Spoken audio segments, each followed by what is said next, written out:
Hi everyone, welcome back to my YouTube channel Study Band.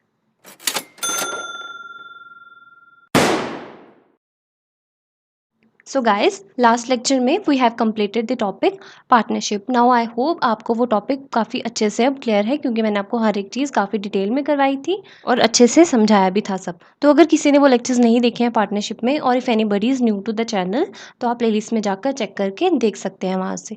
Okay, today we are going to start a new topic that is budgetary control. Start करते हैं बिना किसी देरी के. सबसे पहले तो we have to understand the meaning of budget. Budget क्या होता है? और आपने अपनी डे टू डे लाइफ में भी सुना होगा कि हर साल नया बजट भी आता है और उसको कौन प्रेजेंट करता है? Finance minister. और उसमें होता क्या है कि गवर्नमेंट आने वाले ईयर में कितना एक्सपेंडिचर करने वाली है और कितने रेवेन्यू अर्न करने वाली है. उसमें एक एस्टिमेटेड फिगर्स होते हैं कि इसी के आसपास हमारे इनकम्स और एक्सपेंडिचर्स होंगे. ओके, सिमिलरली अब यहाँ पे हम किसकी बात करने लगे? अकाउंटिंग की. अकाउंट्स में और वी कैन से ये जो हम कॉस्ट अकाउंटिंग की बात कर रहे हैं इसमें हमने कॉस्ट की मैनेजमेंट करनी है और उसके लिए भी क्या होना चाहिए? हमें एक बजट बना के रखना चाहिए ताकि हम उसी के आसपास अपने खर्चे और इनकम को एनालाइज कर पाएँ. तो बजट क्या है? ये सिंपली एक तरह से हम बोल सकते हैं एक प्रिंट आउट है, एक शीट है जहाँ पे हमने ये सब नोट डाउन कर लिया होता है कि क्या हमारे आने वाले फ्यूचर में खर्चे या इनकम होंगी. अब एक बार रीड कर लेते हैं इसका मीनिंग. बजट क्या है? It is a formal statement of estimated incomes and expenses based on future plans and objectives. वही मतलब हुआ. बजट क्या है? एक फॉर्मल स्टेटमेंट है किस चीज़ की? जिसमें हमारी एस्टिमेटेड इनकम्स होती हैं या हमारे खर्चे होते हैं जो किस पे बेस्ड होते हैं? हमारे आने वाले फ्यूचर प्लान्स या ऑब्जेक्टिव्स में. क्योंकि जैसे हमें फ्यूचर में कितनी सेल होने वाली है एग्जैक्टली तो हमें अमाउंट नहीं पता ना, बट हम प्रीवियस ईयर की सेल्स जो हमारा पास्ट ईयर ट्रेंड चल रहा होगा उस बेसिस पे हम एस्टिमेट लगा सकते हैं कि हमारी इतनी इनकम होने वाली है या बाकी अदर फैक्टर्स को कंसिडर करके ये भी हम बता सकते हैं कि हमारा कितना एक्सपेंस होने वाला है. तो बजट क्या है? सिंपली एक स्टेटमेंट बना लेते हैं हम फॉर्मली जिसमें हम ये सब शो कर देते हैं. ओके, या फिर in other words it is a document that management makes to estimate the revenues and expenses for upcoming period based on their goals for the business. अगर हम दूसरे वर्ड्स में बात करें तो बजट क्या है? एक डॉक्यूमेंट है जो मैनेजमेंट बनाती है किस लिए? ताकि वो एस्टिमेट कर पाए रेवेन्यूज़ और इनकम्स को आने वाले पीरियड के लिए और वो किस पे बेस्ड होंगे? जो हमारे बिजनेस के गोल्स होंगे. ऑब्वियसली हमने मेन बिजनेस चला ही क्यों रहे हैं? In order to attain the goals. हम अपने गोल्स को अचीव कर पाएँ. ठीक है, और उन्हीं गोल्स को बेस बना के मीन्स उसी को ही हर जगह पे हम कंसिडर करके आने वाली चीज़ों को एस्टिमेट करते हैं. क्लियर है यहाँ तक? काफ़ी इजी मीनिंग था बजट का. Okay, now budgeting. बजट तो हमने पढ़ लिया मीनिंग. अब बजटिंग क्या होता है? बजटिंग हम सिंपली बात करें तो क्या है? It is the entire process of designing, implementing, planning and operating of budgets. Budget मैंने आपको बताया एक स्टेटमेंट है या डॉक्यूमेंट है जहाँ पे हम अपने एस्टिमेट्स लिख देते हैं. अब बजटिंग क्या है? अब वही जो हम एस्टिमेट्स बना रहे हैं अपने गोल्स को बेसिस रख के हम हमारे आने वाले फ्यूचर प्लान्स के हिसाब से उसी चीज़ को हम क्या कहते हैं? उसी प्रोसेस को जिस तरीके से वो हम बना रहे हैं बजट्स उसी को हम कहते हैं बजटिंग. बजट क्या है? सिंपली एक ब्लूप्रिंट बोल सकते हैं हम. मैंने अभी बताया ना डॉक्यूमेंट है तो एक तरह से हमारा ब्लूप्रिंट है, एक तरह से जैसे हम बोलते हैं मैप है हमारा जो हमें डायरेक्शंस देगा. ठीक है, बजट हो गया एक तरह से हमारा ब्लूप्रिंट और अ डॉक्यूमेंट जहाँ पे हम एस्टिमेशंस करते हैं और वो प्रोसेस जिसके थ्रू हम बजट बनाएंगे उस प्रोसेस का नाम रख देते हैं हम बजटिंग. ओके, जैसे हम बात करें हम बुक्स ऑफ अकाउंट्स बनाते हैं. इसमें हम क्या करते हैं? अपने प्रॉफिट या लॉस की कैलकुलेशन करते हैं ताकि हमें at the end of accounting period पता लग जाए कि क्या अर्न करा और हमें क्या लॉस हुआ. और हम जो ये बनाते हैं बुक्स ऑफ अकाउंट्स बनाते हैं इसी प्रोसेस को हम क्या कहते हैं? अकाउंटिंग. हमने पढ़ा था ना वहाँ पे कि अकाउंटिंग क्या है? एक प्रोसेस है जहाँ पे हम क्लासीफाई करते हैं, रिकॉर्ड करते हैं, मेजर करते हैं. तो ये आपस में रिलेटेड ही हैं. ये चीज़ बनाते हैं और ये बनाते कैसे हैं उसी के प्रोसेस को हम कह रहे थे दैट इज़ अकाउंटिंग. सिमिलरली अगर हम अब बजटिंग की बात करें उसमें क्या होगा कि हम बजट बना रहे हैं बट किस प्रोसेस के थ्रू बना रहे हैं मीन्स उस प्रोसेस का नाम क्या है उसको हम बोल देंगे बजटिंग. क्लियर है यहाँ तक? चलिए आगे देखते हैं मीनिंग ऑफ बजटरी कंट्रोल. अब बजटरी कंट्रोल क्या है? It is the system of management control for various activities and comparing the budgeted figures with the actual results and then finding out deviations if any which are to be eliminated in the future. Simple बात करें पहले हम क्या बना रहे हैं? Budget बनाएंगे और ये बजट किस प्रोसेस के थ्रू बना रहे हैं? With the process of budgeting, उस प्रोसेस को जिसके थ्रू हम बजट बना रहे हैं, उसी प्रोसेस को हम बोल रहे हैं कि वो बजटिंग है। और यही जो हम बजट बना रहे हैं, इसमें हमने एस्टिमेटेड फिगर्स रखी होंगी।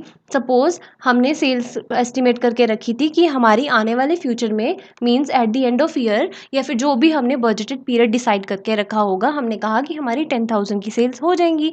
बट जब आपने एक्चुअली कंपेयर करा, मीन्स बाद में जब एक्चुअल में सेल्स हुई, देन यू फाइंड आउट कि आपकी सिर्फ और सिर्फ 9,000 की सेल्स हुई। तो यहाँ पे डिफरेंस आ गया 1,000 का, ठीक है।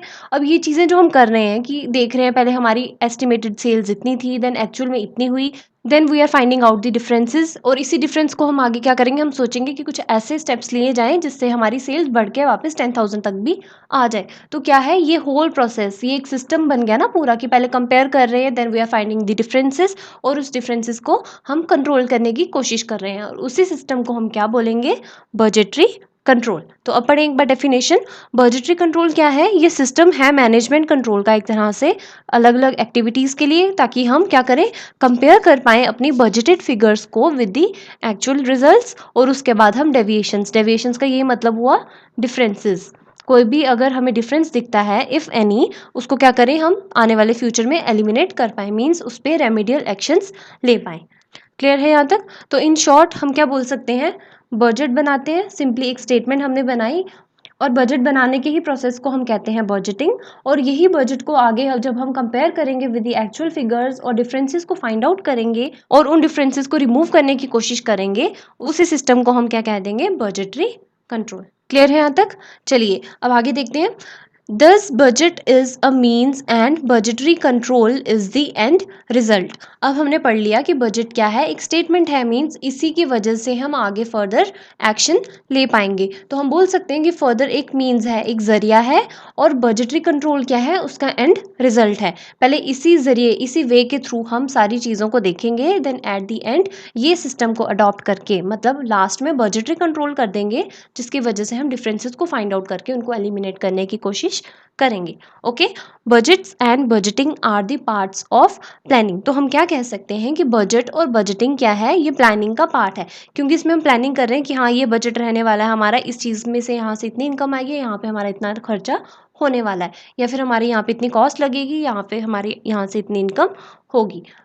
ओके, तो हम बोल सकते हैं कि ये क्या है, एक तरह से प्लानिंग का पार्ट है। वेयर एज बजटरी कंट्रोल क्या है, it is linked with coordination and control. जैसे कि मैंने आपको बताया, बजटरी कंट्रोल क्या है, ये एक ऐसा सिस्टम ही है जहाँ पे हम क्या करने वाले हैं, आगे अपनी कॉस्ट को कंट्रोल करने की कोशिश करेंगे, या हमें बढ़ाना होगा या उसको कम करना होगा। देयरफॉर अगर आपको एमसीक्यू के पॉइंट ऑफ व्यू से भी पूछ लें अब कि बजट और बजटिंग किसका पार्ट है, तब हम बोलेंगे वो प्लानिंग का पार्ट है। और बजटरी कंट्रोल किससे रिलेटेड होगा, with the coordination and control. Okay, now अब हमें कई बार कंफ्यूजन होती है कि फोरकास्टिंग और बजटिंग क्या सेम टर्म्स हैं। No, there is a difference between the two. Forecasting क्या है, ये एक स्टेटमेंट है of probable future events which is generally long term and is the basis for performing budgeting. Forecasting क्या है, जैसे आप सुनते हैं ना वेदर फोरकास्टिंग, हम आने वाले वेदर को फोरकास्ट कर रहे हैं, एक्चुअल में नहीं पता वही है नहीं, बट एक तरह से हमारा आइडिया हो जाता है। ओके, तो फोरकास्टिंग क्या है, ये आने वाले फ्यूचर की एक स्टेटमेंट है, प्रोबेबल है, जो हो भी सकती है और नहीं भी हो सकती, और ये ज़्यादातर क्या होती है, लॉन्ग टर्म के लिए होती है, और यही हमारा आगे फर्दर बेस बनती है कि जिससे हम बजटिंग के प्रोसेस को कर पाते हैं। पहले मीनिंग देखते हैं, अब आगे बजटिंग क्या होगा फिर। ये टारगेट है for the future plan of action which is generally for an accounting period and it starts where forecasting ends. तो एक और एमसीक्यू यहाँ से आपका निकल आता है कि बजटिंग कब स्टार्ट होती है, ये हम पूछ सकते हैं वो कि बजटिंग क्या फोरकास्टिंग से पहले होती है या फोरकास्टिंग के बाद होती है। तो हमेशा हमें पता होगा कि बजटिंग वाला जो प्रोसेस होगा that will be performed after the forecasting, when the forecasting ends budgeting starts. अब क्या है, अगर हम एग्जाम्पल देखें, सपोज हमने पास्ट ईयर के ट्रेंड से देखा कि हमारे आने वाले 5 ईयर्स में हमें अराउंड 10 लाख की सेल्स हो जाएगी। ठीक है, ये है, हमने आने वाले लॉन्ग टर्म के लिए सोच के रख लिया कि हाँ आने वाले साल तक हम यहाँ पे स्टैंड कर जाएंगे, इतनी सेल तो हमारी होगी। बट अभी तो हम फिलहाल के लिए अकाउंटिंग पीरियड 1 साल का सोचेंगे ना, तो अब इसी 10 लाख को बेस रख के, मीन्स ये जो हमने फोरकास्ट करके रखा इतनी दूर का, इसी के हिसाब से हम फॉर द करंट पीरियड एक बजट डिसाइड कर लेंगे। मीन्स पहले हमने फोरकास्टिंग करी कि हमारा मेन आगे दूर तक कहाँ क्या विजन रहने वाला है, उसी के हिसाब से हमने अपना बजट डिसाइड किया। तो जैसे फोरकास्टिंग खत्म हुई, हमने अपने बजट को स्टार्ट कर दिया। क्लियर? देयरफॉर वी कैन से कि जो फोरकास्टिंग होती है ये एक बेस है हमारे लिए, जिसकी वजह से हम बजट को बनाते हैं। फोरकास्टिंग जो हमने दूर तक आने वाले टाइम के लिए सोच के रखा है, उसी चीज़ को एक्शन में लाने के लिए हम क्या करते हैं, बजटिंग करते हैं। ओके, तो अब आपको क्लियर हो गया होगा कि there is a difference between the two terms. बाकी आई डोंट थिंक कि इसके बारे में आपको एग्जाम में पूछने वाले हैं, ये जस्ट फॉर द नॉलेज कि अगर किसी को माइंड में कोई कंफ्यूजन भी रहा हो कि क्या फोरकास्टिंग और बजटिंग सेम टर्म्स है, तो अब आपको क्लियर हो जाना चाहिए, no they are different. Okay, चलिए नेक्स्ट स्लाइड पे चलते हैं। Reasons for preparing budget. अब क्या रीजंस हैं जिसकी वजह से हमें बजट को प्रिपेयर करना पड़ता है, या in other words we can say these are the points for importance of budget. हम बजट को क्यों बना रहे हैं, क्यों हमारे लिए इम्पॉर्टेंट है। तो जल्दी से इनके पॉइंट्स रीड आउट कर लेते हैं। पहले तो budget estimates revenue, plans expenditure and restricts any spending that is not part of the plan. Budget में हमें पता लग जाता है वो क्या करेगा, उसमें एस्टिमेशन होगी रेवेन्यू की, हमारे आने वाले एक्सपेंडिचर की प्लानिंग हो जाएगी हमसे, और ये रिस्ट्रिक्ट कर देगा कोई भी ऐसी स्पेंडिंग, मतलब हम ऐसा कुछ खर्च ना कर पाए जो हमारे प्लान का पार्ट नहीं है। लिमिटेशन लगा देता है कि फालतू का खर्चा नहीं करना है। ओके, तो एक तरह से हमारे लिए इंपॉर्टेंस है कि कितना रेवेन्यू हमें आएगा और हमारे हाथों से कितना पैसा जाएगा, और एक तरह से रिस्ट्रिक्शन लगा देता है कि हमें ओवर स्पेंडिंग नहीं करनी, जो हमारे प्लान का पार्ट नहीं होगा हमने उस चीज़ में पैसों को इनकर नहीं करना। ओके, पहला पॉइंट क्लियर है। It ensures that money is allocated to those things that support the strategic objectives of the business. Another important advantage या we can say importance क्या है बजट की, कि ये इंश्योर करता है, मीन्स एक तरह से हमें अश्योरेंस दे देता है कि बजट बनाने से हमें ये तो इंश्योर हो जाएगा कि मनी उन्हीं जगह पे एलोकेट किया गया है, सिर्फ उन्हीं चीज़ों पे जो क्या करेगा, हमारे स्ट्रैटेजिक ऑब्जेक्टिव्स को सपोर्ट करेगा। मीन्स जो हमने स्ट्रैटेजिक प्लान के अकॉर्डिंग हमने सेट आउट करा होगा बिजनेस के, उसी पे हमारा खर्चा होगा। It helps you to prepare for the emergencies. Yes, कोई एमरजेंसी आ जाए, हमने पहले से ही बजट रखा होगा ना कि हाँ आने वाले फ्यूचर में हो सकता है इस चीज़ पे हमें खर्चा करने पड़ जाए, तो क्या होगा, एक तरह से हमें एमरजेंसीज के लिए भी पहले से ही प्रिपेयर करके रख सकता है। वही हो गया कि कंटिजेंसी, हमें पहले ही पता होगा कोई अनसर्टेन इवेंट आ जाएगा, तो उसके लिए पहले ही हमारी प्रिपरेशन रहती है with the help of this budget. Okay, next point, a well communicated budget helps everyone understand the priorities of the business. अगर एक अच्छा communication हो हमारे organization में, means अच्छी तरह से well presented manner में हमने हर एक इंडिविजुअल जो हमारे ऑर्गेनाइजेशन में काम कर रहे होंगे उनको कम्युनिकेट करा होगा ठीक तरह से अपने बजट के बारे में, कि यस आने वाले फ्यूचर में हमारे ये प्लान्स रहने वाले हैं और इन्हीं बेसिस पे हमने खर्चा करना है, या हमें कुछ सोर्स से इनकम आने वाली है, तो उससे हेल्प मिलेगी हर एक को कि हमें पता लग पाए हमारे बिजनेस की क्या प्रायोरिटीज़ हैं। और इससे क्या होगा, it helps shed light on bad spending habits. एक तरह से क्या होगा, हमारे जो बैड स्पेंडिंग हैबिट्स होंगे, फालतू का खर्चा करने वाला होगा, उस पे हमारे लिए क्या करेगा, एक तरह से बोलेंगे कि रोशनी डालेगा, कि हमें थोड़ी वो समझ देगा कि नहीं हमने फालतू का खर्चा नहीं करना है। Okay, next point, the process of creating a budget provides opportunities to involve staff, resulting in them sharing the organization's vision. Now, next importance is कि जो process है जिसकी वजह से हम budget बनाते हैं, वही budgeting, वो क्या करता है, हमें अपॉर्चुनिटीज़ प्रोवाइड करता है कि हमारे जितने भी स्टाफ मेंबर्स हैं हमारी ऑर्गेनाइजेशन में काम करने वाले, उनकी इन्वॉल्वमेंट हो प्रॉपर, वो हर चीज़ में पार्टिसिपेट कर पाएँ। इससे क्या होगा, उनको भी एक्सपीरियंस मिलेगा और क्या होगा, उनको मोटिवेशन आएगी कि हम अपने बिजनेस के लिए काम करें, क्योंकि उससे रिजल्ट क्या मिलेगा हमें, कि वो ऑर्गेनाइजेशन के विजन को आपस में शेयर करेंगे। शेयर इन द सेंस यहाँ पे हो गया कि हमारी ऑर्गेनाइजेशन का जो विजन है, जो हम सोच रहे हैं आने वाले टाइम पे हमारा बिजनेस इस जगह पे स्टैंड करने वाला है, उसके लिए वो भी एफर्ट लगाएंगे कि नहीं हमने भी अपनी बिजनेस की हेल्प करनी है ताकि वो इस जगह पर पहुंच पाए। ओके, तो ये कब पॉसिबल है, जब हम हमारे एम्प्लॉय से काम भी करवा रहे हैं और साथ ही साथ उनको कुछ इंसेंटिव्स भी दे रहे हैं। मीन्स हमने एक रिवॉर्ड सिस्टम इस्टेब्लिश कर दिया है कि अगर आप ये काम करेंगे then you will be rewarded for this thing, या आपको इस चीज़ की वजह से अप्रिशिएट करा जाएगा। तो अल्टीमेटली क्या होगा, स्टाफ की इन्वॉल्वमेंट उसमें हो जाएगी। Engages the team in reviewing and comparing the budget with actuals can provide information that highlights the strengths and weakness of the business। अगर हम वही अपनी टीम को एंगेज करके रखेंगे इन्हीं चीज़ों में कि वो हमारे बजट को रिव्यू भी करें, कंपेयर भी करें एक्चुअल के साथ, उससे क्या होगा, हमें इन्फॉर्मेशन मिलेगी ऐसी जिससे हमें पता लग सकता है कि हमारे बिजनेस की क्या स्ट्रेंथ्स हैं और क्या वीकनेसेस हैं। क्योंकि जब हम कंपैरिजन करेंगे, मीन्स चीज़ों को कंपेयर करेंगे, उससे क्या होगा, हमें पता लगेगा कि बिजनेस में कहाँ पे हमने अच्छा काम करा और कहाँ पे हमारे लूप होल्स दिख रहे हैं जो हमें इम्प्रूव करने चाहिए। मतलब हमें वीकनेसेस का भी पता लग जाता है। ओके, क्लियर है कि क्या इंपॉर्टेंस है बजट की, तो आपको ये याद रखना है। ओके, चलिए next slide. Types of budget. Now this is important, we have different types of budget. ये नहीं है सिंपल, तो हमने बात कर ली कि ये स्टेटमेंट है जहाँ पे हमने अपने एस्टिमेशन लगाई होगी, ये रेवेन्यू होगा और ये एक्सपेंस होगा, बट उसको भी फर्दर हम कैटेगराइज करते हैं। ठीक है, एक तो होता है first on the basis of period और टाइम, उसमें ये आ जाते हैं हमारे types of budgets. Then on the basis of capacity और we can say on the basis of flexibility, then on the basis of functions, and at the end we have to study about the master budget। One by one देखते हैं। सबसे पहले तो on the basis of period या we can say on the basis of time. Time के हिसाब से हमने बजट को कैसे क्लासीफाई करा है, ये तो वही हो गई ना बात, जैसे हमने डिफरेंट टाइप्स ऑफ कॉस्ट पढ़ी थी डिफरेंट डिफरेंट बेसिस पे, उसमें भी था डिफरेंट बेसिस था। एक तो था on the basis of time हो गया, on the basis of there variability, on the basis of there traceability, मतलब कई सारे वहाँ पे भी बेसिस थे। सिमिलरली बजट को भी हमने डिफाइन करना है उसकी टाइप्स को, तो उसके भी डिफरेंट डिफरेंट बेसिस हैं। उनमें से सबसे पहला बेसिस है on the basis of period या we can say on the basis of time. पहला क्या है उनमें, लॉन्ग टर्म बजट। नाम से ही पता लग रहा है जो ज़्यादा देर के लिए होगा, मीन्स जो लॉन्ग टर्म के लिए हमने सोच के रखा होगा। ठीक है, पढ़ते हैं। They are prepared to depict the long term planning of the business. जो हमारे फ्यूचर के लिए लॉन्ग टर्म प्लानिंग के लिए हम सोच के रख रहे हैं ज़्यादा देर के लिए, और ये जनरली होता है 3 से 10 ईयर्स तक, उसके लिए हम बोलेंगे कि हमारा कौन सा बजट है, लॉन्ग टर्म बजट यूज़ होगा।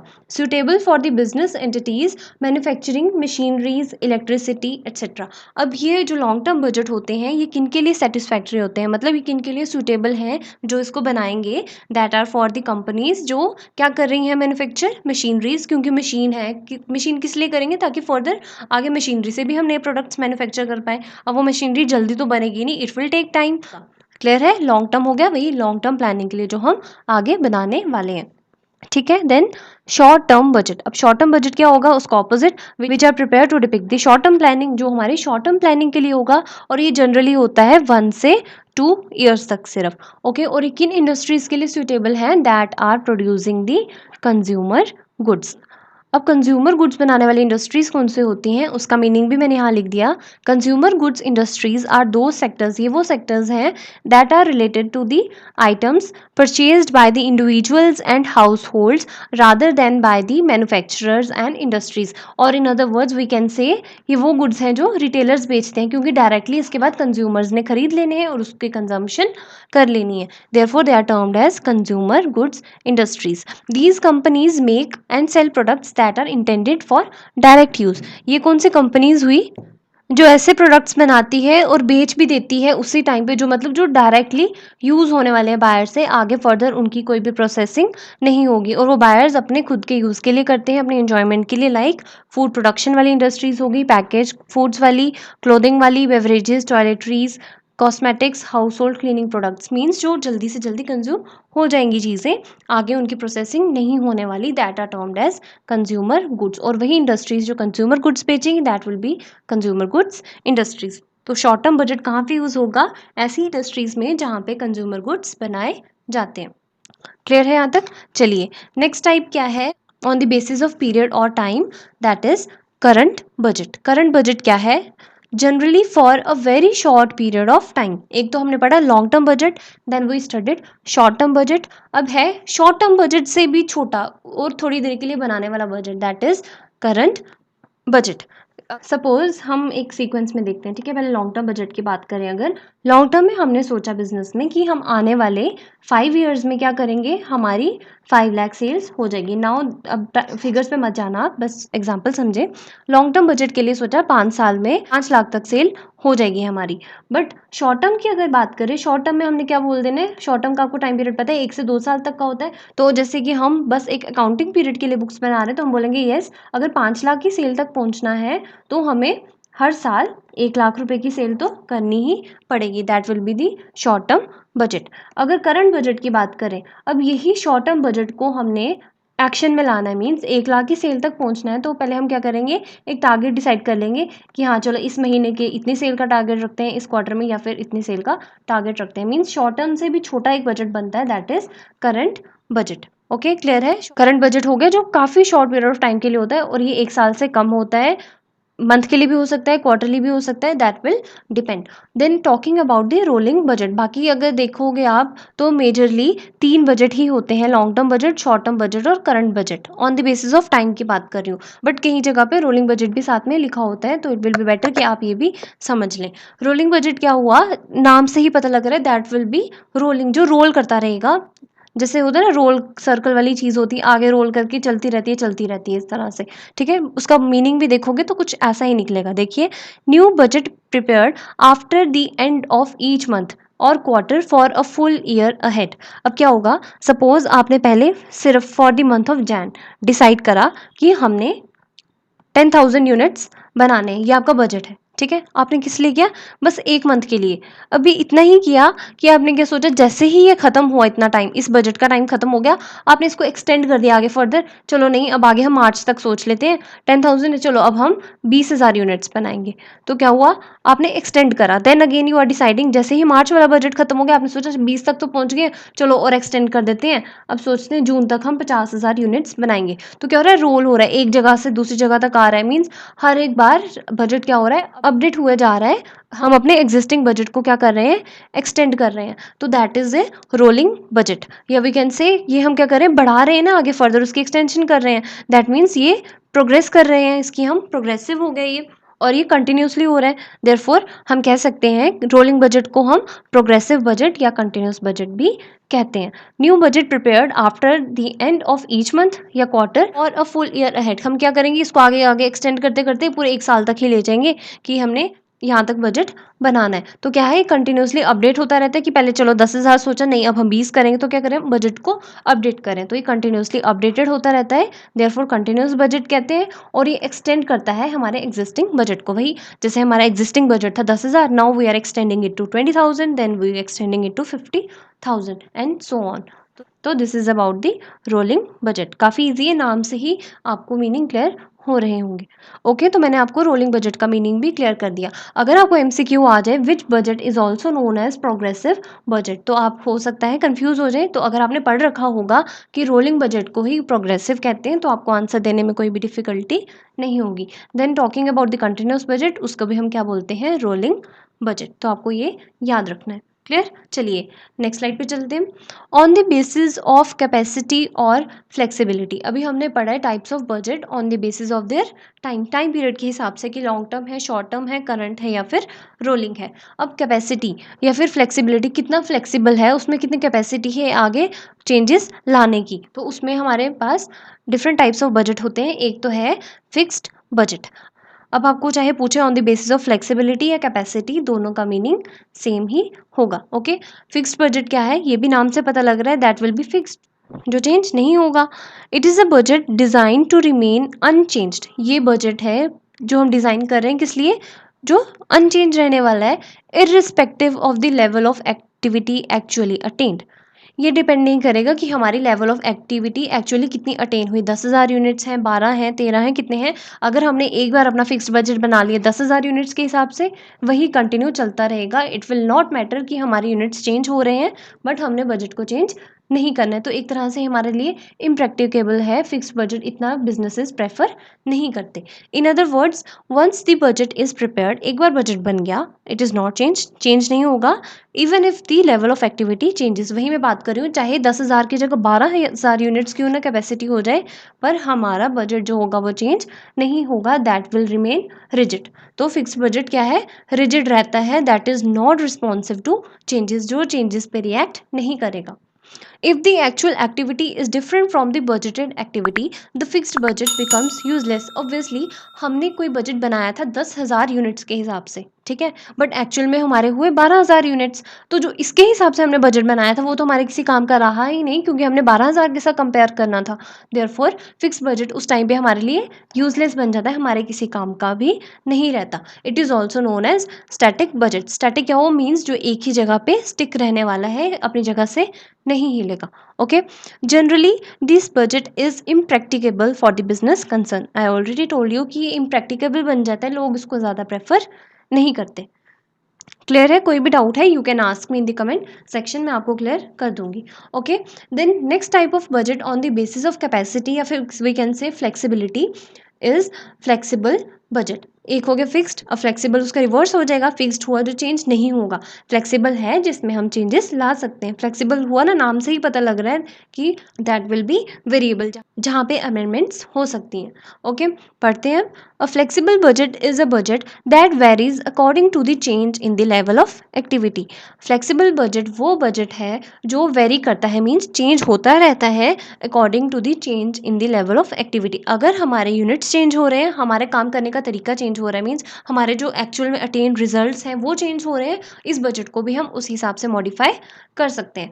This type of budget can vary as per the companies needs. जैसे कंपनी चाहती है, जिस तरह से कंपनी की ज़रूरत है उसको, जिसमें सेटिस्फैक्शन मिल रही है, जो कंपनी के लिए फेवर में होगा, उसके हिसाब से हम इस बजट को चेंज कर सकते हैं। और चेंजेस जहाँ पे आ जाएं दैट मीन्स वो वेरी कर रहा है, और इसी वजह से हम फ्लेक्सिबल बजट को क्या बोलते हैं, वेरिएबल बजट। तो आप ये याद रखेंगे, आपको एग्जाम में पूछ सकते हैं कि वेरिएबल बजट का दूसरा नाम क्या है, तो आपको पता होना चाहिए फ्लेक्सिबल, या दे कैन आस्क फ्लेक्सिबल का दूसरा नाम क्या है, then you have to answer variable budget. Clear? और भी कैसे पॉसिबल केसेस बन सकते हैं इसमें, या वो आपको पूछेंगे कि वो ऐसा कौन सा बजट है that will not change irrespective of the change in the level of activity, then आप आंसर करेंगे फिक्स्ड। और अगर पूछेंगे वो कौन सा बजट है दैट विल वेरी, मीन्स जो चेंज कर जाएगा as per the change in the level of activity, then you have to answer flexible budget. Okay, it can be defined as a series of static budget for different levels of activity। अब इस line का क्या मतलब है, देखिए यहाँ पे हमने सोचा कि 10,000 यूनिट्स होंगे, ठीक है, पहले फिक्स्ड की बात करें 10,000 यूनिट्स, और इसके लिए हमने एक बजट डिसाइड कर लिया, इतने रुपीज़ तक होगा, सपोज 1 लाख का होगा, ठीक है, दैट इज फिक्स्ड, जो अब चेंज नहीं होगा। बट हमने यहाँ पे पॉसिबल केसेस बना दिए, अगर कि 12,000 यूनिट्स के लिए इतना खर्चा है, ठीक है, देन 13,000 यूनिट्स के लिए इतना खर्चा है, मीन्स हर एक पॉसिबल केसेस बना दी कि ये चेंजेस आएंगे तो इतना बजट है, ये चेंजेस होंगे तो इतना बजट है। तो क्या है, यहाँ पे फ्लेक्सिबिलिटी आ गई। ओवरऑल बात करें तो ये फ्लेक्सिबल बजट बन जाएगा, बस अगर इंडिविजुअली बात करें तो that is the fixed budget. ठीक है, तो क्या है, फिक्स्ड बजट के आगे फर्दर सीरीज बन रही है ना, फिक्स्ड बजट बोलो या मैंने आपको बताया उसको स्टैटिक बजट ही बोलते हैं, तो इसी की सीरीज को हम क्या बोल सकते हैं, flexible budget. Okay, it is more realistic. Flexible budget की बात करें तो ये ज़्यादा रियलिस्टिक होता है एज़ कम्पेयर टू स्टैटिक, और प्रैक्टिकेबल भी होता है। For the purpose of preparing flexible budget the cost are classified as fixed, variable and semi variable. जैसे मैंने आपको बताया कि फिक्स में होगा कि इतने यूनिट्स हैं तो इतनी कॉस्ट बन गई, दैट इज डन, मीन्स इसमें यहाँ पे कुछ भी चेंज नहीं होगा। बट अगर बात करें फ्लेक्सिबल बजट की, तो वहाँ पे हम क्या करते हैं, क्लासिफिकेशन भी करते हैं फर्दर, कि अगर 10,000 यूनिट्स हैं, इन यूनिट्स के लिए मतलब फिक्स्ड की बात करेंगे अलग से, वेरिएबल की बात करेंगे हम अलग से, सेमी वेरिएबल की बात करेंगे अलग से, कि 10,000 यूनिट में फिक्स्ड के लिए 10 रुपये खर्चा, सपोज ये तो लेस अमाउंट है, बस वही एग्जांपल की बात कर रहे हैं हम, देन इस पे 20 रुपीज़ लग जाएंगे, इस पे 30 रुपीज़ लग जाएंगे। Then talking about the 12,000 units, fix में इतना खर्चा, वेरिएबल में इतना, सेमी वेरिएबल में इतना। तो आपको पता होना चाहिए कि फ्लेक्सिबल बजट की जब बात आती है वहाँ पे हम कॉस्ट की भी क्लासिफिकेशन कर देते हैं, फिक्स्ड, वेरिएबल और सेमी वेरिएबल में। दिस इज ऑल्सो इंपॉर्टेंट, ये आपको एमसीक्यू में पूछ सकते हैं, तो रिमेंबर इट।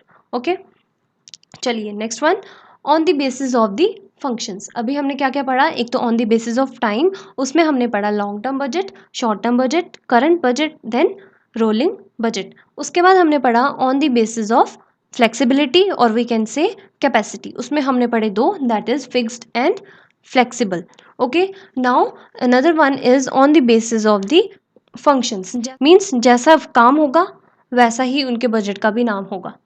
देखो, अगर हमारे बिजनेस में है सेल्स डिपार्टमेंट, कई सारे डिपार्टमेंट होंगे ना ऑपरेशन करने वाले, सेल्स डिपार्टमेंट होगा, परचेज डिपार्टमेंट होगा, लेबर या पर्सनल का अलग डिपार्टमेंट होगा, कैश संभालने वाला अलग डिपार्टमेंट होगा, कई सारे डिपार्टमेंट्स होंगे। इन्हीं डिपार्टमेंट के नाम पे हम बोल देंगे, यही इनके जो बजट बनेंगे उन्हीं के नाम से डिफाइन कर देते हैं। फॉर एग्जाम्पल सेल्स डिपार्टमेंट की बात करें तो उनके लिए सेल्स बजट, देन आगे फर्दर बढ़ेंगे हम, परचेज डिपार्टमेंट होगा तो परचेज बजट, लेबर डिपार्टमेंट होगा तो लेबर बजट, कैश डिपार्टमेंट तो कैश बजट। तो on the basis of their names ही हमने डिसाइड कर दिया बजट का नाम।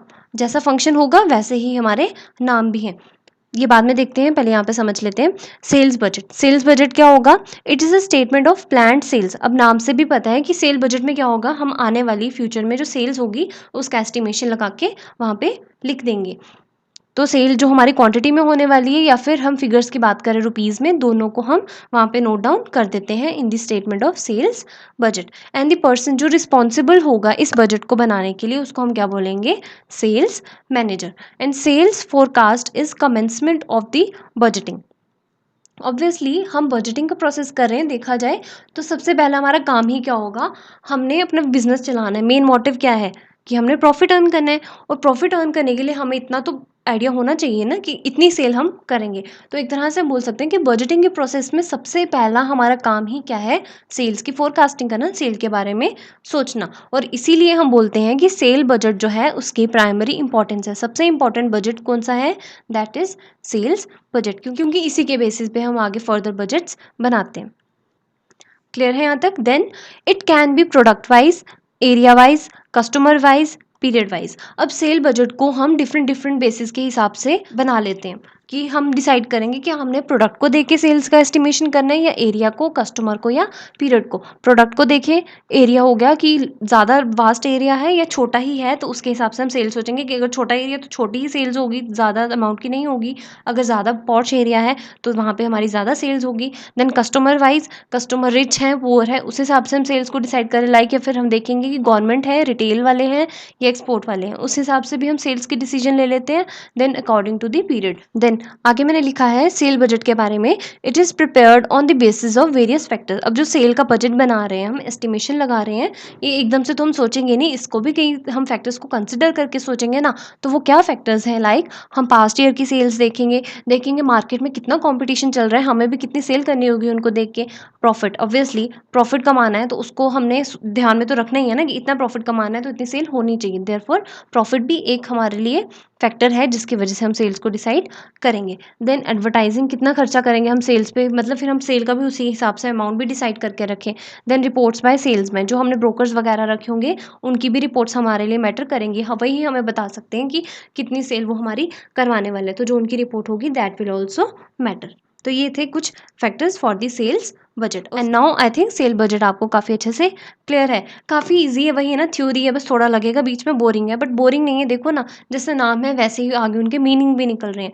बस इन दी एंड आपको वैसे भी एमसीक्यूज आने हैं, तो जस्ट एक आपको हर एक का कॉन्सेप्ट पता होना चाहिए कि क्या कह रहा है वो। ओके, अब बात करें on the basis of functions. मैंने कहा कि ये जो फंक्शनल बजट्स हैं, हम कह सकते हैं ना, जो फंक्शंस के बेसिस पे बजट्स होंगे उनको overall we can say they are functional budgets. और फंक्शनल बजट्स को हम शेड्यूल टू मास्टर बजट्स भी कहते हैं, या फिर we can say operating budgets भी कहते हैं। इसको आप होल्ड पे रखें, शेड्यूल फॉर मास्टर बजट्स को।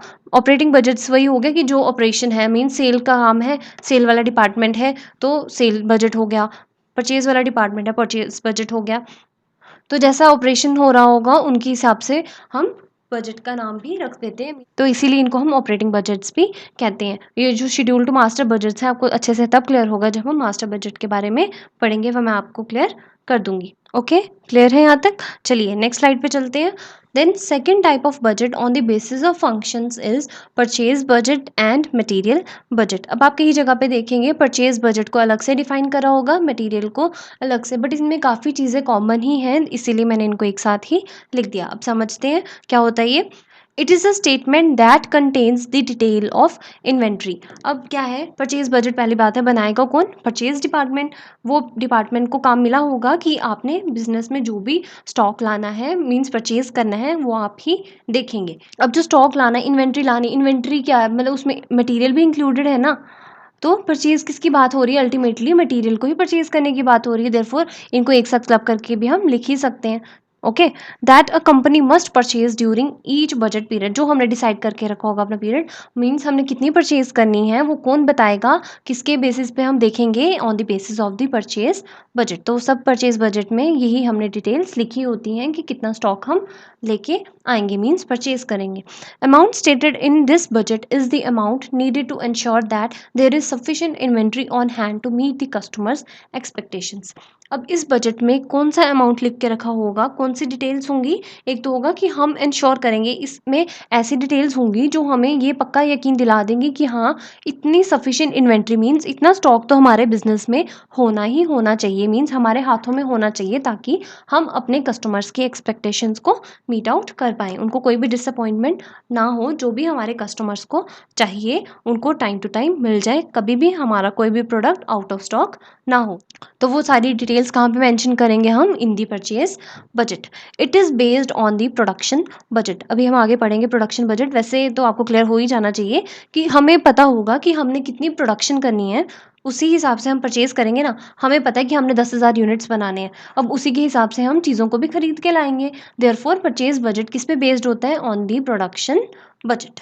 Okay, budget can be of direct material और इनडायरेक्ट मटेरियल। ऑब्वियसली अब हमने परचेज करना है स्टॉक मटेरियल वगैरह, तो आपको पता है मटेरियल दो तरह के होते हैं, डायरेक्ट और इनडायरेक्ट। अब डायरेक्ट मटेरियल के लिए कौन सा बजट बनेगा, डायरेक्ट मटेरियल बजट। देयरफॉर हम कह सकते हैं अंदर फर्दर क्लासीफाई कर देते हैं हम इनको कि आगे भी हम कौन से बजट बनाएंगे, एक तो डायरेक्ट मटेरियल बजट, और इनडायरेक्ट मटेरियल के लिए जो डिटेल्स बनानी होंगी उसको कहाँ पे बनाएंगे, ओवरहेड्स बजट में। अब ओवरहेड बोलो या इनडायरेक्ट मटेरियल बजट बोलो, क्योंकि ये चीज़ जो मैंने बताई ओवरहेड, ओवरहेड टर्म हमने पढ़ी थी जब हमने कॉस्ट अकाउंटिंग वाला टॉपिक पढ़ा था। वहाँ पे मैंने आपको बताया था जब हम सारे इनडायरेक्ट एक्सपेंसेस को क्लब कर लेते हैं उसको हम क्या कहते हैं, ओवरहेड्स। देयरफॉर हम कह सकते हैं इनडायरेक्ट मटेरियल के लिए कि इसके लिए कौन सा बजट बनेगा, overhead budget. Okay, person responsible is purchase manager. जैसे अगर हम सेल्स बजट की बात करें तो वहाँ पे कौन बनाएगा उसको, sales manager. Similarly purchase budget को कौन बनाएगा, परचेज मैनेजर। उसकी सारी रिस्पॉन्सिबिलिटी परचेज मैनेजर के पास होगी। This is most important area of cost saving. हाँ, यही एक हमारा इंपॉर्टेंट एरिया कह सकते हैं ना कॉस्ट बचाने का, क्योंकि हमने परचेज करना है, परचेज करेंगे एक्सपेंडिचर होगा, खर्चा तो होगा ही हमारा। तो हम कोशिश करेंगे कि ज़्यादा खर्चा फालतू भी ना हो, बट इतना भी हो जाए कि हम अपनी एक्सपेक्टेशंस को मीट आउट कर पाएँ। तो एक इंपॉर्टेंट एस्पेक्ट बन जाता है, एक क्रिटिकल एरिया बन जाता है हमारे लिए, जहाँ पे हमें क्या करना है, अपनी कॉस्ट की सेविंग का भी ध्यान रखना होता है। ओके, देन मैंने आपको बोला कि मैंने एक साथ मिक्सअप लिख दिया परचेज बजट और मटेरियल बजट, बट थोड़ा इनमें कुछ डिफरेंस भी है। वो क्या है, purchase budget specifies both quantities and rupees cost. मतलब परचेज बजट में क्वांटिटी भी होती है और उस पैसा भी है, मीन्स कितनी क्वांटिटी लानी है वो भी मेंशन होता है और कितना खर्चा होगा वो भी पता है। बट मटेरियल बजट की बात करें तो that is only limited two quantities. मतलब वहाँ पे सिर्फ क्वांटिटी ही मेंशन होगी। मटेरियल बजट में बस बता देंगे कि भाई इतना मटेरियल लाना है, इतनी क्वांटिटी का लाना है। बट बात करें परचेज बजट की, फिर हमें पता होगा कि इतना मटेरियल भी लाना है और इस मटेरियल पे इतना खर्चा भी होने वाला है। तो this is the difference between purchase budget and material budget.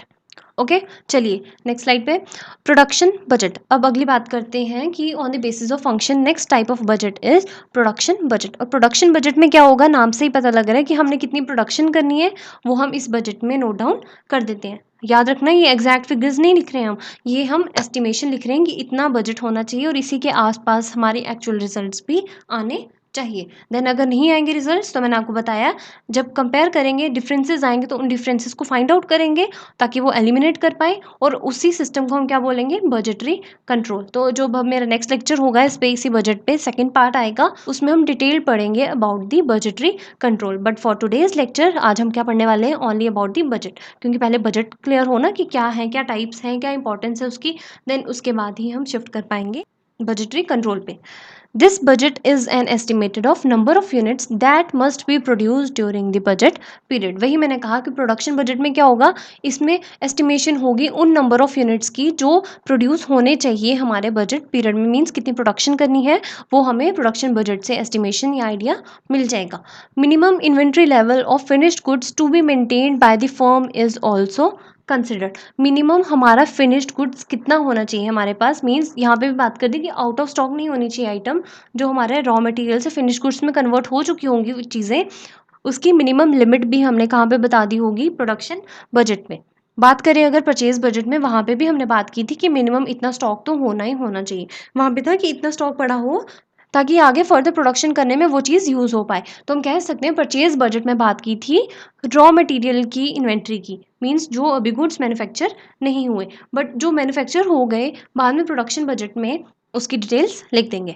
In order to prepare the production budget, the figures of sales budget and the desired inventory level are required. Production budget बनाने के लिए कि हमने कितनी production करनी है, हमें sales budget और डिजायर्ड इन्वेंट्री लेवल का भी पता होना चाहिए। मीन्स उनकी रिक्वायरमेंट भी होती है। हमें पता होगा कि कितना सेल होने वाला है हमारा फ्यूचर में और कितना हमारे पास इन्वेंट्री लेवल है, कितना हमारे पास स्टॉक पड़ा है, उसी हिसाब से हम प्रोडक्शन करेंगे ना। ऐसा तो है नहीं हम सोच रहे हैं कि हम 10,000 यूनिट्स बनाएंगे, बट हमारे पास जो मटेरियल पड़ा है that is only for the 8,000 units. Means जो हमारे पास मटेरियल है उससे सिर्फ 8,000 यूनिट्स बन सकते हैं, 10,000 नहीं। Therefore it will be better कि हमें पहले मटेरियल की डिटेल्स पता हो और पता हो कितनी सेल करनी है, देन उसी के बाद we will decide the production budget. Okay, तो क्लियर है ये भी। देन प्रोडक्शन कॉस्ट बजट, दोनों सेम ही है, ऑलमोस्ट सिमिलर ही लगता है। प्रोडक्शन बजट में बात होती है यूनिट्स की, कितनी प्रोडक्शन हमने करनी है। बट प्रोडक्शन कॉस्ट, एक बार हमें पता लग गया कि इतनी प्रोडक्शन होनी है, देन वी कैन डिसाइड कि इतने प्रोडक्शन पे हमें कितनी कॉस्ट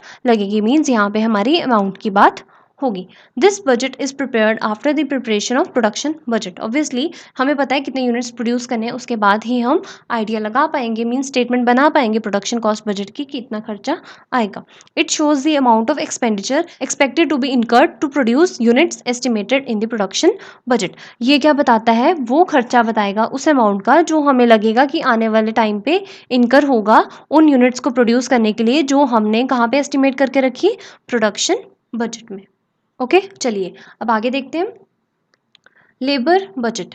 अब लेबर बजट क्या होता है, जैसे ही सेल्स और प्रोडक्शन बजट सेट आउट हो जाते हैं, एक बार हमने देख लिया कि हाँ इसी के आसपास हमारी सेल्स होगी और इतनी प्रोडक्शन हमने करनी है, उसी के हिसाब से हम लेबर बजट को बनाते हैं। अब आप सोचेंगे कि क्यों हमें सेल्स और प्रोडक्शन बजट चाहिए for preparing the labour budget. देखो हमें पता है कि हमने 10,000 यूनिट्स बनाने हैं, ठीक है, ये प्रोडक्शन बजट की बात हो रही है, और हमें पता है कि हमने सेल्स भी 10,000 यूनिट्स की करनी है सपोज, ठीक है। 10,000 यूनिट्स बनाने और 10,000 ही हमने सेल करनी है, ये प्रोडक्शन बजट भी हो गया, हमारा सेल बजट भी हो गया। ओके, अब ये सेम नहीं होगा, ये तो एग्जाम्पल मैं आपको बता रही हूँ, बट वही I am trying to make you understand कि लेबर बजट में ये चीज़ें कैसे यूज़ होंगी। जब हमें पता है कि 10,000 यूनिट्स बनाने हैं, अब वो एक पर्सन अकेला तो बना नहीं सकता ना, 10,000 यूनिट्स बनाने के लिए हमें पर्सनस भी ज़्यादा चाहिए। तो जब हमें पता होगा कि कितनी प्रोडक्शन करनी है, उसी हिसाब से हम अपने लेबर का भी बजट रखेंगे कि इतने लोग हमारे मैन्युफैक्चरिंग में काम आएंगे। मीन्स इतने पर्सनल की रिक्वायरमेंट हमें होगी। और आपको याद रखना है जो लेबर बजट होता है it is also known as personal PER, sorry एक minute, let me remove it, personal budget. तो चाहे आपको पर्सनल बजट के बारे में पूछे या लेबर बजट के बारे में, आपको पता होना चाहिए कि दोनों टर्म्स सेम है। तो लेबर बजट में क्या होगा, एक बार हमारी सेल्स और प्रोडक्शन डिसाइड हो गई, देन वी विल डिसाइड कि हमें कितनी लेबर रखनी है। Okay, this budget deals with the requirement of the labour for the budgeted production. ये प्रोडक्शन किससे डील करेगा, जिसमें हमें पता लगेगा कि कितनी रिक्वायरमेंट है हमें लेबर की, जिसकी वजह से हमारी बजटेड प्रोडक्शन मीट आउट हो पाए।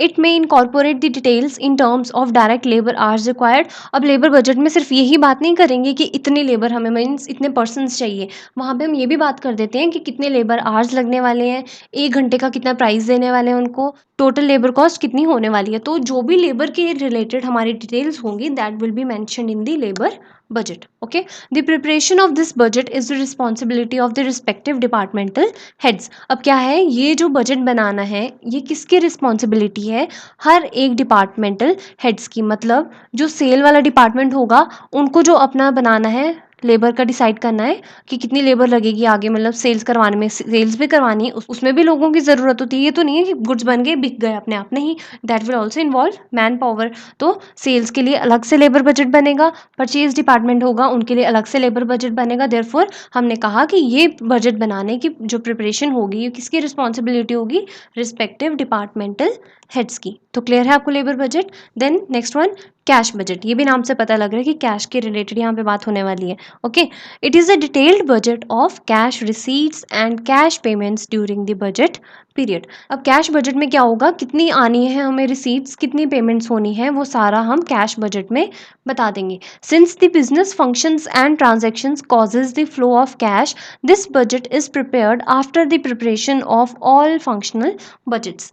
जब हमारे सारे फंक्शनल बजट्स बन जाएंगे, लाइक हमने जो पढ़ा अभी, sales budget, purchase budget, labour budget, production budget, ये सब हमारे जब बन जाते हैं उसी के बाद हम बनाएंगे कैश बजट। क्योंकि सेल बजट में हमने कैश रिसीट्स की बात कर दी, प्रोडक्शन बजट में हमने कैश पेमेंट्स की बात कर दी, देन अगेन परचेज बजट में हमने पेमेंट्स की बात कर दी, लेबर बजट में हमने पेमेंट्स की बात कर दी। तो ओवरऑल इनका क्लब करके जो रिसीट्स और पेमेंट्स की बात करेंगे वो हम कहाँ पे करेंगे, इन दी कैश बजट। ओके जब सारे फंक्शनल बजट्स बन जाते हैं उसके बाद हम कैश बजट बनाते हैं, ताकि हमें पता लगे कि कहाँ से हमारा कैश का फ्लो होने वाला है, मीन्स कहाँ पे हमारे इससे कैश आएगा और कहाँ पे हमारे इससे कैश चला जाएगा। Okay clear. चलिए then next one, that is master budget, and this is very very important.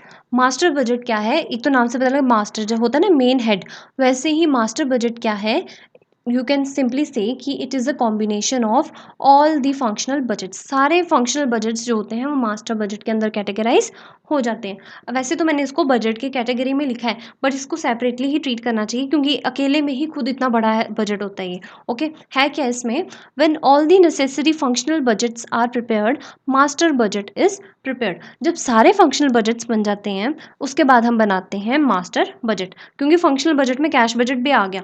अब देखेंगे आप कि कैश बजट बनता है सब फंक्शनल के बाद, कैसे हम मास्टर बोल रहे हैं, कैश बजट था फंक्शनल की ही कैटेगरी में, but this is not in the category of functional budget. Master budget एक सेपरेटली अलग बजट होता है। ओके जब हमारे सारे फंक्शनल बजट्स बन जाते हैं including cash budgets, then we prepare master budget. होता क्या है, it is a summary of all the functional budgets. सब फंक्शनल बजट्स की समरी कहाँ पे हम बताते हैं, मास्टर बजट में। क्योंकि फंक्शनल बजट में हम सेपरेटली परचेज के रिलेटेड अलग बजट बना रहे हैं, सेल्स का अलग बना रहे हैं, प्रोडक्शन का अलग बना रहे हैं, बट जब इनको एक साथ एक जगह पे आके हम क्लब कर देते हैं, लाइक जब हम लेजर अकाउंट्स बनाते थे उसमें क्या करते थे, क्लासिफिकेशन करते थे हर एक अलग अलग अकाउंट की, देन उनको कंबाइन करके एक जगह हम सारे बैलेंसेस को कहाँ ले जाते थे, इन दी ट्रायल बैलेंस। सिमिलरली जब हम सेल्स, परचेज, प्रोडक्शन इन सबके बजट बना लेते हैं उनको एक जगह पे क्लब करके कहाँ ले जाएंगे, इन दी फंक्शनल बजट्स। तो आप ऐसे कंपेयर करने के लिए याद रख सकते हैं कि लेजर के जो भी बैलेंसेस होते थे, अलग अलग अकाउंट्स बनते थे, उनको क्लब करके हम ले जाते थे ट्रायल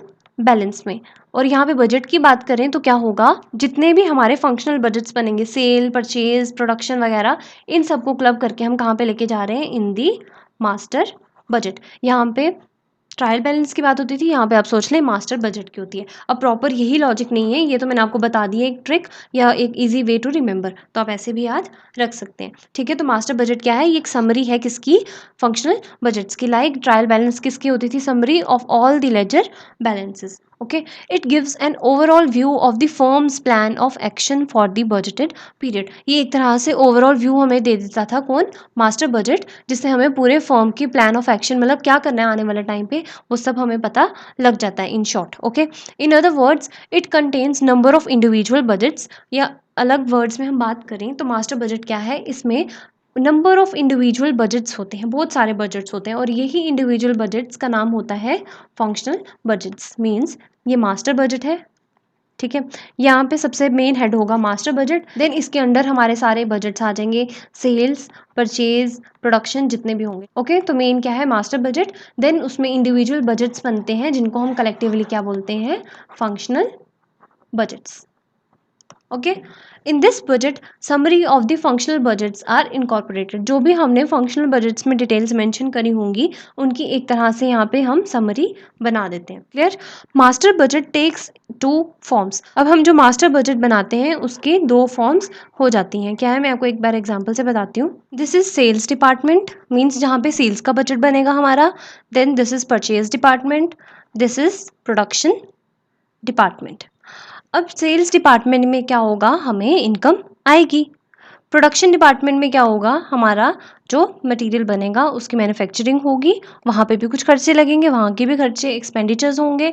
देन परचेज में खरीदने में भी हमारी कुछ कॉस्ट एक्सपेंडिचर्स होंगी। तो सारी इनकम्स जहाँ से भी, जिन सोर्सेज से हमारे इनकम्स होंगी, रेवेन्यूज़ होंगे, जहाँ पे हमारे खर्चे होंगे अलग अलग, तो पहले क्या होगा, एक बहुत सारे अलग अलग ग्रुप्स में होंगी ये चीज़ें। इनको हम एक समरी फॉर्म में लाने के लिए क्या करेंगे, सारे एक्सपेंसेस को क्लब कर लेंगे एक जगह पे और इनकम्स को भी क्लब कर लेंगे। कहाँ पे जाके लेके जाएंगे इनको? इन दी प्रॉफिट एंड लॉस अकाउंट, जैसे हम कहाँ करते थे, जो फाइनेंशियल स्टेटमेंट्स बनाते थे। बट यहाँ पे प्रॉफिट एंड लॉस अकाउंट के साथ वर्ड लग जाएगा budgeted profit and loss account. Master budget में हम दो चीज़ें बनाएंगे main, that is budgeted profit and loss account, then we will prepare budgeted balance sheet. अब आप सोचेंगे हमारे तो इनकम्स और एक्सपेंसेस होंगे, सिर्फ P&L बनना चाहिए, बैलेंस शीट कहाँ से आ गई?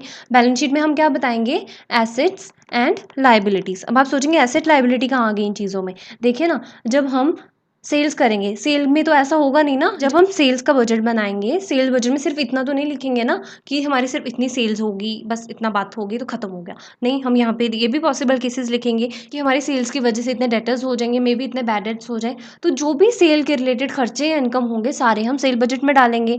तो डेटर्स क्या होंगे? हमारे लिए एसेट होंगे, that will be shown in the budgeted balance sheet. देन बात करें अगर परचेजेस की, हम परचेज करेंगे गुड्स, ठीक है। अब एक बार में तो हम सारे गुड्स कंज्यूम करने नहीं वाले, कुछ क्लोजिंग स्टॉक बच जाएगा, and we know closing stock is our asset, तो वो भी कहाँ जाएगा? बैलेंस शीट में जाएगा। परचेज करेंगे, सब कुछ हमने इन कैश नहीं करा होगा, क्रेडिट पे भी करा होगा, तो जो क्रेडिटर्स होंगे वो कहाँ जाएंगे? वो लाइबिलिटीज में जाएंगे। देयरफॉर इन सब की चीज़ें जो भी हम एक समराइज फॉर्म में ले आएंगे, फर्दर कहाँ पे ले आएंगे? In the budgeted profit and loss account और बैलेंस शीट। तो यही चीज़ की समरी को हम क्या बोलते हैं? Master budget. और मास्टर बजट में ये समरी फॉर्म में बनाने के लिए हम दो चीज़ों का यूज़ करते हैं, that is first one budgeted profit and loss account, second one budgeted balance sheet. तो यही यहाँ पे लिखा है मैंने, in budgeted profit and loss account all cost and revenue of all functional budgets are shown in summary form that reveals the profit और loss. इससे हमें प्रॉफिट या लॉस पता लगेगा जो भी हमने समराइज फॉर्म में शो करा होगा, कॉस्ट और रेवेन्यूज को। देन बजटेड बैलेंस शीट में सारी एसेट्स और लाइबिलिटीज को हम बता देंगे। ओके, क्लियर है? तो ये थे डिफरेंट टाइप्स ऑफ बजट। एक बार इन शॉर्ट में आपको बताऊं हमने क्या क्या टाइप्स पढ़ी। सबसे पहले तो हमने पढ़ा on the basis of time. Time के बेसिस पे हमने एक तो पढ़ा long term budget, then we studied about the short term budget, देन हमने पढ़ा करंट बजट, और उसके बाद हमने पढ़ा रोलिंग बजट। एक हमने पढ़ा टाइम के बेसिस पे, देन हमने पढ़ा on the basis of capacity, और we can say on the basis of flexibility. इनके बेसिस पे हमने पढ़े दो तरह के बजट, एक हमने पढ़ा फिक्स्ड बजट और एक हमने क्या पढ़ा? Flexible budget. देन हमने पढ़ा on the basis of functions. Functions के बेसिस पे पढ़ा, उसमें हमने क्या पढ़े? मेजर सेल्स बजट के बारे में पढ़ा, देन हमने परचेज बजट के बारे में पढ़ा, उसके बाद हमने पढ़ा प्रोडक्शन बजट के बारे में, देन हमने पढ़ा कैश के बारे में, then we studied about the labour, then production cost budget. वैसे तो और भी कई सारे टाइप्स होते हैं, फंक्शन बजट में आ जाते हैं, लाइक प्लांट यूटिलाइजेशन बजट आ जाते हैं, और भी कई सारे नाम्स हैं। बाकी मुझे जो लगा relevant from the point of view of exam, मैंने आपको वही समझाया। बाकी अगर डीप में पढ़ने जाएंगे तो बहुत सारे बजट्स निकल आते हैं, बट हमें इतना डिटेल में नहीं पढ़ना। एज आई ऑलवेज से कि हमें सिर्फ और सिर्फ पढ़ना है जो MCQs में पूछे जाए और जो एग्जाम रिलेवेंट हो। ओके, तो टाइम बेसिस पे पढ़ा, कैपेसिटी बेसिस पे पढ़ा, फंक्शन बेसिस पे पढ़ा, देन एट द लास्ट हमने पढ़ा about the master budget, this one. Okay, चलिए अब आगे हम नेक्स्ट टॉपिक देखते हैं। आई होप आपको टाइप्स ऑफ बजट क्लियर है। उसके बाद next topic is different features of budget. Features क्या हैं बजट के, उनकी क्या क्वालिटीज़ हैं। अब हमने डिफरेंट टाइप्स पढ़ लिए, तो फीचर्स पढ़ना तो हमारे लिए बहुत आसान है। हमने बजट को इतना डिटेल में पढ़ लिया कि किस किस तरह के बजट्स हो सकते हैं। अब उनकी फीचर्स या उनके कैरेक्टरिस्टिक्स हमको ऑटोमेटिकली समझ आ जाएंगे, और यही फीचर्स हैं गुड बजट के भी। आपको आए या बजट की बात करें या गुड बजट की, एक अच्छा बजट किसको हम बोलेंगे, तो ये उनकी क्वालिटीज़ होती हैं। पहला तो क्या होना चाहिए कि budget should be realistic and reasonable, means attainable होना चाहिए वो बजट, जो लगे भी सुनने में कि हाँ ये पॉसिबल भी है। ऐसा नहीं हो कि हम बातें करने लगे, बिजनेस हमारा छोटा है, बिल्कुल बिल्कुल स्मॉल स्केल पे हम काम कर रहे हैं, but we are talking about कि हाँ एक साल में तो हम 10 करोड़ की सेल कर देंगे, दैट विल बी इम्पॉसिबल। तो वो क्या है? अनरियलिस्टिक और अनरीजनेबल बन जाएगी, दैट इज़ नॉट अटेनेबल। इसीलिए बजट हम इस तरह से बनाएं that should be realistic and reasonable, और कंपेरिजन करने में भी आसानी हो जाए, and it should be flexible. हाँ, हम पहले क्या पढ़ा? एक स्टैटिक बजट, वही या तो हम कह सकते हैं फिक्स्ड बजट। वो मैंने आपको बताया इम्प्रैक्टिकेबल होता है, ज़्यादा बिजनेस कंसर्न प्रेफर नहीं करते, क्योंकि वहाँ पे रिजिडिटी आ जाती है, हम चेंजेस को रिस्पॉन्ड नहीं कर पाते हैं वहाँ पे, और कंपनीज की रिक्वायरमेंट को मीट आउट भी नहीं कर पाते प्रॉपरली। तो बेटर क्या होता है कि क्या करें, हम फ्लेक्सिबल बजट बनाएं जिसमें हम चेंजेस भी इजीली ला पाएँ। Okay, then it should be regularly evaluated. हर एक बजट को हमें regularly time to time evaluate भी करते रहना चाहिए।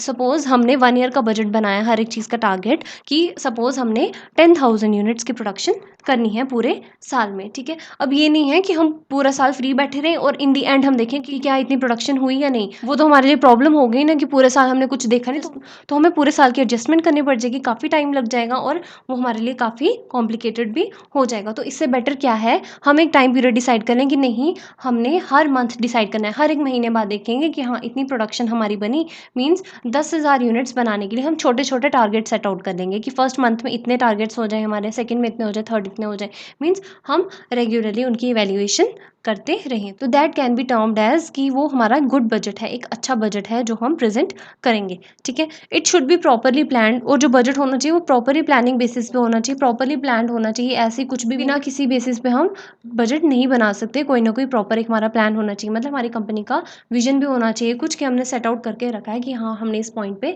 पहुंचना है, उसके बाद ही हम बजट को बनाएं। और that should be communicated at various levels, business के हर एक लेवल पे, whether it is top level, middle level और लोअर लेवल, हर एक लेवल ऑफ मैनेजमेंट में हमें कम्युनिकेशन उसकी करनी है कि that is the budget for our business and it should be linked effectively with the reward system. इसका क्या मतलब हुआ, हम बजट बना रहे हैं, उसको किसके साथ लिंक करना चाहिए, हमें रिवॉर्ड सिस्टम भी रखने चाहिए कि हम अपने एम्प्लॉयज़ को मोटिवेट करने के लिए इंसेंटिव्स भी देते रहें टाइम टू टाइम, ताकि वो मोटिवेटेड रहेंगे आपस में और उनको एक कंड्यूसिव एनवायरनमेंट अच्छा मिलेगा कि नहीं, अगर हमने टारगेट को मीट आउट कर दिया तो we will be rewarded for this particular task और दैट, जो भी है। तो क्या होगा, एम्प्लॉयज़ में मोटिवेशन आएगा। तो इसलिए बेटर क्या होगा कि हम बजट बनाने के साथ साथ अपने रिवॉर्ड सिस्टम पे भी ध्यान दें, उसको भी इसके साथ इफेक्टिवली लिंक करें।